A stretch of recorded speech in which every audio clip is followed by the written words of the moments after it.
गुरु प्यारी साथ संगत जी, सभी को प्यार भरी राधा स्वामी जी। संगत जी, एक मृत जानवर के सामने खाने पीने की चीज़ों क्यों रखें? जब आप इस साखी को अंत तक सुनेंगे तो आपको समझ में आएगा कि भले ही हम बाबा जी की संगत में है, लेकिन हम सभी में एक जिद्दी स्वभाव भी है।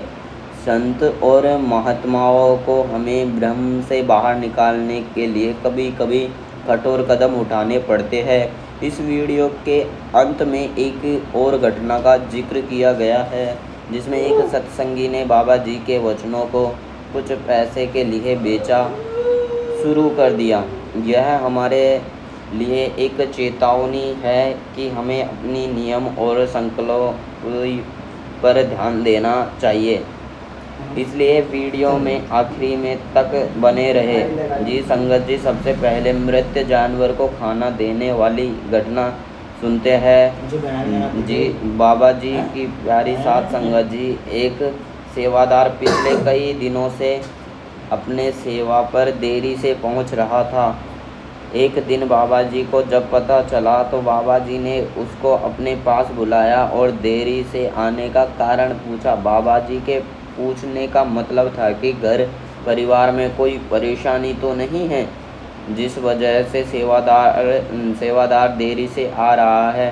तो सेवादार ने कहा कि बाबा जी, घर में सब कुछ ठीक है, मैं तो बस वैसे ही आजकल लेट हो जाता हूँ। साथ संगत जी, बाबा जी तो सब कुछ जानते हैं कि सेवादार किन चक्करों में पड़ा हुआ है, लेकिन बाबा जी ने उसका कुछ नहीं कहा, क्योंकि बाबा जी चाहते थे कि सेवादार खुद ही अपने मुंह से मुझे देरी से आने का कारण बताए। लेकिन सेवादार को काम कर रहा था, वह अगर बाबा जी को बता देता तो बाबा जी नाराज हो जाते। साथ संगत जी, सेवादार पिछले 4-5 दिनों से एक पंडित के झांसे में फंसा हुआ था। कुछ दिन पहले सेवादार के मृत पिताजी सेवादार के सपने में आए थे और सपने में सेवादारों से कुछ खाने पीने की चीज़ों की मांग कर रहे थे। सपने में अपने पिताजी को देखकर सेवादार आधी रात को अचानक जाग गया और बहुत घबरा गया। सेवादार के पिताजी को गए करीब 14 साल हो चुके थे, लेकिन यह पहली बार था कि जब सेवादार के पिताजी उसके सपने में आए थे। सेवादार ने यह बातें अगले दिन अपनी पत्नी को बताई तो उसी पत्नी की सलाह दी कि हम किसी ब्राह्मण से मिलते हैं और उन्हें पूछते हैं कि अब हमें क्या करना चाहिए, क्योंकि इसके बारे में अगर बाबा जी से बात की तो बाबा जी नाराज़ हो जाएंगे, क्योंकि बाबा जी हमेशा अपनी संगत को भी सलाह देते हैं कि सपने में दिखाई देने वाले लोग हमारे मन पर बड़े प्रभाव के कारण हमें दिखाई देते हैं। तो इन दोनों पति पत्नियों के बाबा जी से इस बात को छुपा लिया और एक ब्राह्मण के पास पहुंच गए। वह जो ब्राह्मण था वह एकदम लालची किस्म का था और उसको तो ऐसा ग्राहक की हमेशा ही तलाश रहती थी जो बहुत डरे हुए। तो ब्राह्मण ने सेवादार की सारी बातों को सुनकर सेवादार से कहा, मैं देख पा रहा हूँ आपके पिताजी पृथ्वीलोक में खुश नहीं है, वहाँ बड़े परेशान हैं। उन्हें ना तो वहाँ पीने का पानी मिल रहा है, ना खाने का खाना मिल रहा है, पहनने के लिए कपड़े व सर्दी बहुत होते जा रही है। ब्राह्मण की बातों को सुनकर सेवादारों की आंखों से आंसू बहने लगे। साथ संगत जी, यही तो ब्राह्मण चाहता था कि जब ब्राह्मण ने सेवादार को रोते हुए देखा तो उसने अपना दूसरा तीर चलाया। ब्राह्मण कहने लगा कि आपके पिताजी को सोने के आभूषण का भी शौक था। तो सेवादार ने कहा, हाँ, वह अक्सर सोने की अंगूठी पहनते थे। साथ संगत जी, यह तो बड़ी ही आम सी बात है। एक अपर मिडिल क्लास परिवार के लोग सोने की कोई ना कोई चीज़ें तो अक्सर पहनते ही है। तो ब्राह्मण ने हवा में ऐसा तीर चलाया कि सीधे निशाने पर लगा। तो ब्राह्मण अपना तीसरा और आखिरी तीर चलाना। ब्राह्मण कहने लगा, कि आपके पिताजी को प्रेतलोक में शांति के लिए हवन करूँगा और कुछ ऐसी चीज़ों उन्हें वहाँ ज़रूरत है वह सब भी उनके पास प्रेतलोक तक पहुँचा दूँगा। अगर इस काम को जल्दी ना किया गया तो आपके पिताजी वहाँ तड़प रहे हैं और बार बार आपके सपने में आकर आपको कुछ ना कुछ मांग रहे हैं। सेवादार इतना ज़्यादा घबराया हुआ था कि उसने ब्राह्मण से कह दिया कि आपको जो करना है जल्दी करो। ब्राह्मण ने 2 दिन बाद तारीख बताई और 10,000 रकम के साथ एक सोने के अंगूठी, पहनने के लिए महंगे कपड़े, मिठाई, काजू, किशमिश, बादाम, बहुत सारी चीज़ सेवादारों को लिखवा दी। यह सारा सामान लगभग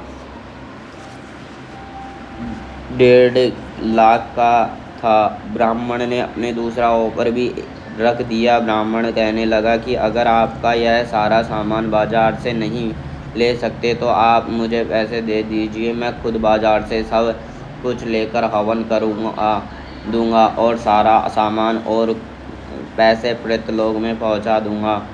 सेवादार और उसकी पत्नी घबराए हुए थे पहले से ही, तो उन्होंने कह दिया कि हम आपको 2 लाख कल शाम तक भिजवा देंगे। फिर ब्राह्मण कहने लगा कि जी यह तो 2 लाख का सामान तो प्रेतलोक पहुंचा जाएगा, लेकिन रिक्शा में आपको मेरे को 10,000 अलग से देनी होगी। सेवादार ने उसके लिए हाँ कर दी और अपने पति के साथ घर लौट आया। अगले दिन सुबह जब सेवादार एक करीबी मित्र को, जो कि खुद ही एक सेवादार था, उसने जब देखा कि सेवादार परेशान लग रहा है तो उसने सेवादार से सारी बातें पूछी। सेवादार ने उसको सब कुछ बता दिया। सेवादार का दोस्त बड़ा ही समझदार था और वह वहाँ से चुपचाप उठाकर अपने घर लौट आया और उसने अगले दिन सारी बातें बाबा जी को बता दी। बाबा जी तो पहले से ही सब कुछ जानते थे और बाबा जी ने कहा कि उसको कहना कि कल सुबह पहले डेरे में आकर मुझसे मिले। तो सेवादार के दोस्त ने सेवादार को बाबा जी का संदेश पहुंचा दिया। सेवादार ने सोचा कि पहले डेरे जाकर बाबा जी से मिल लेता हूं और उसके बाद अपने पत्नी के साथ जाकर ब्राह्मण को पैसे दे आऊँगा। तो सेवादार जब डेरे के लिए जाने लगा तो उसकी पत्नी कहने लगी कि वह भी आपके साथ डेरे चलेंगी और वह वहीं से सीधे ब्राह्मण के पास चले जाएंगे। और कुछ देर में दोनों अपनी कार से डेरे पहुंच गए और बाबा जी के पास पहुंच गए। बाबा जी का उस समय 10 से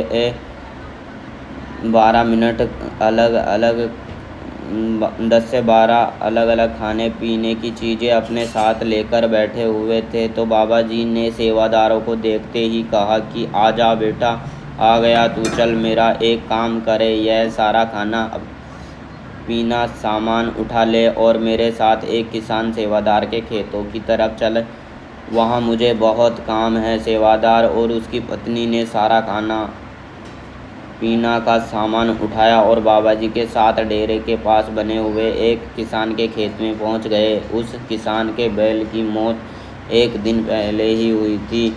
तो बाबा जी और सेवादार वहां पहुंचे तो बाबा जी ने कहा कि बेटा यह सारा खाना इस बैल के आगे रख दे।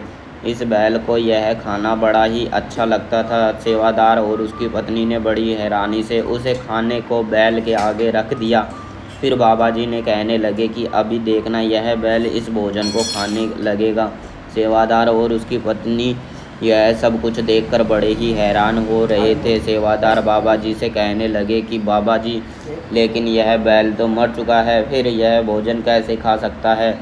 तो बाबा जी ने कहा कि बेटा क्यों नहीं खा सकता, जब तेरे 14 साल पहले मरे हुए पिताजी तेरा भेजा हुआ भोजन खा सकते हैं, तो इस बैल का शरीर तो अभी यहीं पड़ा है, यह भला भोजन क्यों नहीं खा सकता? सेवादार को यह बातें समझते देर ना लगी कि बाबा जी क्या कहना चाह रहे हैं। सेवादार कहने लगा कि बाबा जी मुझे माफ़ कर दो, बहुत ज़्यादा घबरा गया था, मेरे पिताजी प्रेतलोक में तड़प रहे थे। तो बाबा जी ने समझाया कि बेटा कौन सा प्रेतलोक जो लेना देना करता है, वह यहीं पर होता है, यहाँ से जाने के बाद कुछ नहीं है। जब तक इंसान शरीर के दायरे में खुशी भी होती है, नींद से आती है, लेकिन जब शरीर का दायरा छूट जाता है तो कुछ भी एहसास नहीं रह जाता। बाबा जी ने सेवादारों को एक और बड़ा ही अच्छा उदाहरण देते हुए समझाया कि बेटा, एक बार गुरु नानक देव जी एक ऐसी शहर में पहुँचे थे जहाँ सुबह के समय सब लोग सूरज को पानी देते थे और बाबा नानक जी और भाई मर्दाना के देखा कि सब लोग एक लोटे या गिलास से पानी लेते थे और सूरज की तरफ मुँह करके सूरज को पानी दे रहे थे। तो यह देखकर बाबा जी नानक जी ने भी अपने झोले से एक लोटा निकाला और उनमें पानी भरा और सूरज की तरफ पीठ करके दूसरी ओर पानी देने लगे। जब यह सब कुछ लोगों ने देखा तो उन्होंने कहा कि बाबा जी, सूरज तो उस तरफ है, आप पानी दूसरी तरफ दे रहे हो। तो बाबा नानक देव जी कहने लगे कि बेटा, मेरा खेत यहाँ से कुछ मील दूर है और वहाँ लंबे समय की बारिश नहीं हुई, इसलिए मैं अपने खेतों में को पानी दे रहा हूँ। यह सुनकर लोग हंस पड़े और कहने लगे कि बाबा जी, यहाँ से तो आपके खेतों तक पानी कैसे पहुँचेगा। तो बाबा नानक जी ने उन्हें कहा कि जब तुम्हारा पानी लाखों मील दूर सूरज तक जा सकता है तो मेरा पानी कुछ मील दूर मेरे खेतों तक क्यों नहीं जा सकता। बाबा जी इस बात को सुनकर सबने शर्म से आंखें झुका ली। बाबा जी के इस दूसरे उदाहरण को सुनकर सेवादार और उनकी पत्नी से भी बाबा जी के आगे शर्मिंदा हो गए, क्योंकि कहने को तो वह एक सत्संगी थे, लेकिन बाबा जी की बातों पर अमल नहीं कर रहे थे। तो दोनों ने बाबा जी से माफ़ी मांगी और ब्राह्मण की तरफ कभी दोबारा रुख नहीं किया। साथ संगत जी, हमारा हाल भी तो सेवादार और उसकी पत्नी जैसा ही है। हमें भी तो मंगलवार को कपड़े नहीं धोते, शनिवार को नाखून नहीं काटते, रात को झाड़ू नहीं लगाते, ना जाने क्या क्या अंधविश्वास करते हैं हमारे में और इस सेवादार में। इसी पत्नी को कोई फ़र्क थोड़ी ना। साथ संगत जी, अगर आपको यह वीडियो अच्छी लगे तो वीडियो को लाइक करें और हमारे चैनल को सब्सक्राइब करें ताकि आपको नई साखी डेली सुनने को मिले। राधा स्वामी जी।